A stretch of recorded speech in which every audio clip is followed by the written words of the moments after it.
Hey, good morning. Another thing I want to say and show you guys was we finally made the upgrade. I never wanted to do it, but I had a 2014 S650 Bobcat, the last year of the Kubota. Great machine. It was a great machine. We put 3,000 hours on it from 14 to the fall of 22 here, and now I made the upgrade I said I'd never do, but I guess it was kind of time we traded off and traded up into one of the new S66s. I'll give you a little preview of this thing here. Yeah, this thing is kind of a Cadillac.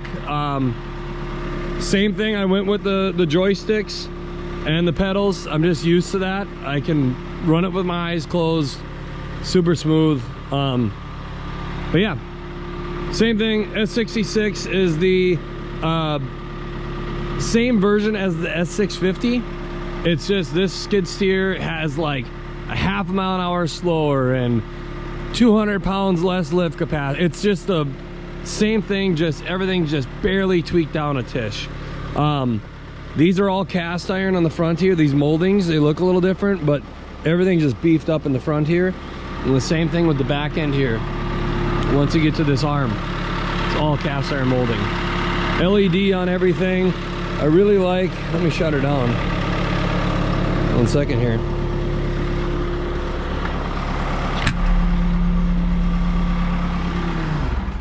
I really like the way they did the engine bay. This is just light dust I got on here because I've been moving dirt, but they put it in there like this instead of like this now, which is super handy for if you're doing any maintenance on it.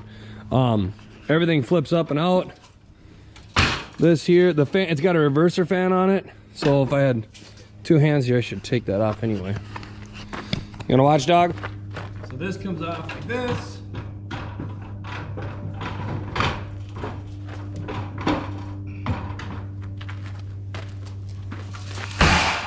Shake that out, stick off there. And then this will flip up. If I know how to do it. First time opening this thing up. This will flip up just a little bit like that. Now I can give you a better view of this. I should blow that off quick. But anyway, that engine goes lengthways instead of crossways now. Easy to get at everything. Your drains, fuel filter, rides like a dream. Fuel tank's a lot easier to get at. There's no spitting back on the neck like before. Top fill like this, less of a mess. Your cooler there for your radiator as well, for your AC I should say. That used to be underneath your seat. Your air filter, your cooler, I believe that one's for your AC. Just got this thing, like I said. Right here's your radiator. It's got the reverser fan, so constantly running, and then it'll blow back every like 30 minutes. And one day I was working into my guy was helping me move my hay. He goes, ran up to me waving his hands. He goes, stop. He goes, your skid steer's on fire. I was like, what do you mean? And I turned around. He goes, it's just a big cloud of black smoke that came out. And I said, no, that's the reverser fan. So that's handy. It's not always sucking all that shit in like it would do before. Yeah, anyway, very clean cut, very simple. There's no def on this one, which is nice because it's under 75 horsepower, I believe, or 80 horsepower, whatever. It's 74 horsepower. I like this feature too. The old one used to get stuff in here, which would go back in your engine bay. This will fall straight through now. It cannot go back into this engine bay. It used to have stuff for days, line of straw and hay. Everything would end up in there. It was just a mess. Everything is right here as far as your fluids and your cab filter there. Again, the cast iron's super handy. I think that's going to be a really beefed up feature on this skidder. Like again, I went with the foot and pedal controls. I'm just used to that. I enjoy it. I mean, everybody's got their preference. Spin around into here, a lot of room. That's the biggest thing. So much more room in here compared to the other ones. In this comes with the 7-inch display that we got. So there's your display. It's got your phone, your camera. It's got Bluetooth. I don't have a camera hooked up, obviously. Yeah, very cozy. And actually the cab is very quiet. I was actually thinking about hooking on a mountain here and watching moving this dirt or whatever. You can see how really quiet this machine is. One thing I've noticed, a con I guess, especially for up here, my ventilation for like keeping the defrost in some of these cooler mornings is kind of not as, I don't like it as much. I used to have ones down here blowing up at the glass, one over, here's one over here, but they only give you one, and that one can't really reach the glass, so I have that down on my feet.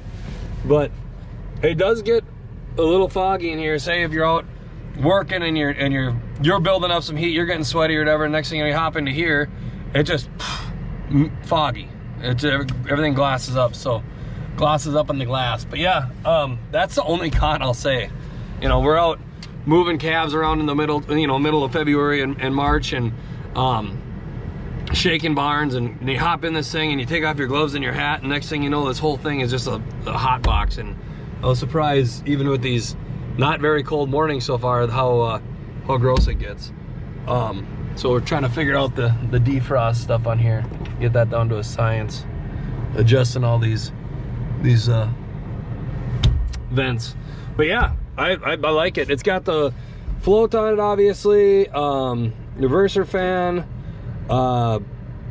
everything just button push now, your aux, everything there. This is your control panel for everything on your screen, so when you're on the go, it's touch screen too up here, but it's touch screen up here obviously, but you can manage it from down here too on these controls. So yeah, I like it a lot, man. It is quite the machine so far. I haven't had any issues, but at the same time, I do miss my old S650. There's all LED lights on this whole thing.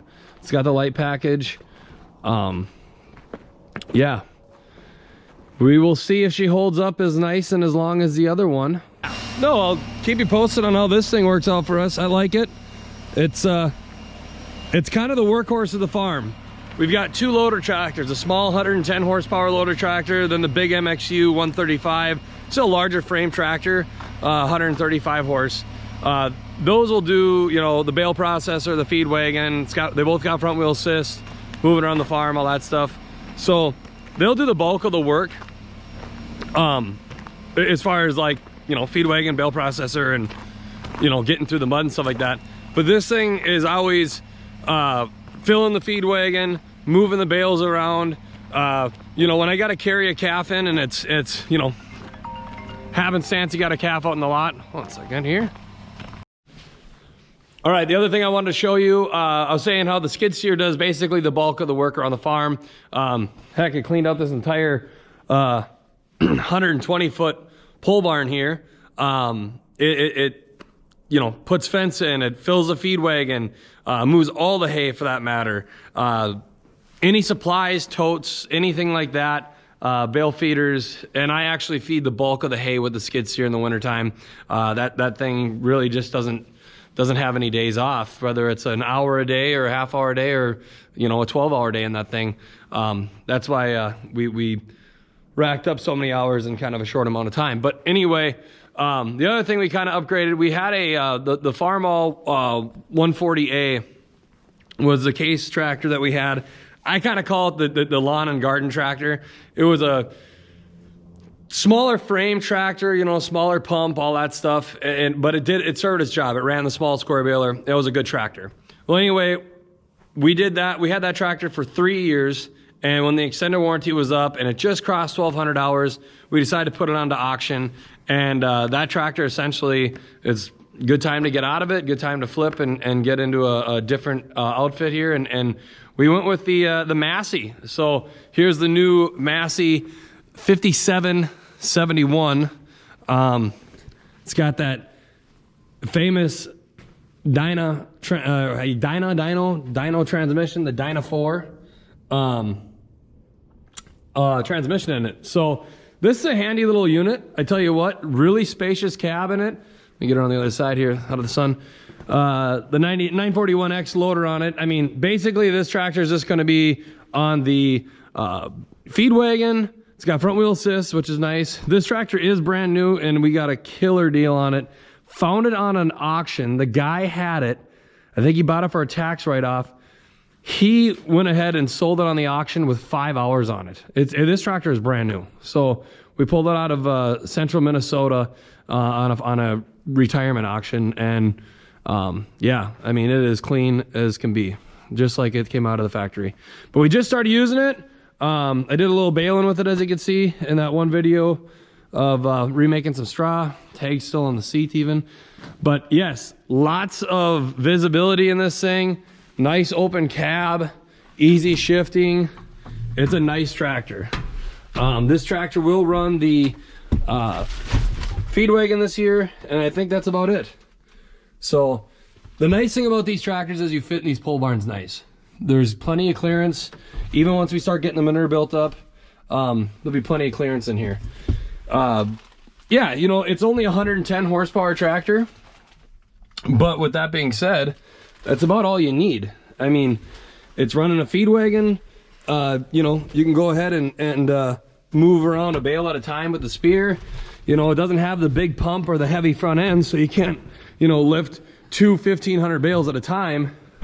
But like I said, the skid steer is usually doing all the moving of the bales. I'm just so quick and nifty with the skid steer that it doesn't really, I can run circles around these tractors when it comes to feeding. But yeah, it's a nice tractor. I'm excited for Jack. It's kind of his little thing. He's going to be running this one, and easier for him to get in and out of. It's lower to the ground. It's got a nice open cab so you can see around. He doesn't have to worry about clearance. He's got plenty of room. It's got 110 horsepower. He can run basically anything on the farm for the most part. And then he's got the front wheel assist, so he doesn't have to worry when this lot turns into mud. So yeah, that's the newest addition along with the skid steer this year. Is this kind of an upgrade year. You know, the skid steer I had a drive motor go out on it. That's why I upgraded that. I paid, had that fixed. That was drive motors aren't cheap on those skidders. And then after that I said, well, there's that 3,000 hours. This is happening. I've never had anything go on with that skid steer. That's why I kept it so long. I just figured it was time. So we'll see, like I said, if that S66 can hold up to the longevity that the S650 did. Those Kubotas were tried and true, and so was that model and series in that year. So, but yeah, the little Massey will take over the feed wagon this year. The bigger loader tractor, the Case MXU 135, will run the bale processor and the snow blower, and then the skid steer. So those are our little 3 pieces of equipment that we basically run the ranch and the hay operation with. And yeah, it's seems to be, you know, going good so far, just with a 2 tractor and a skidder operation.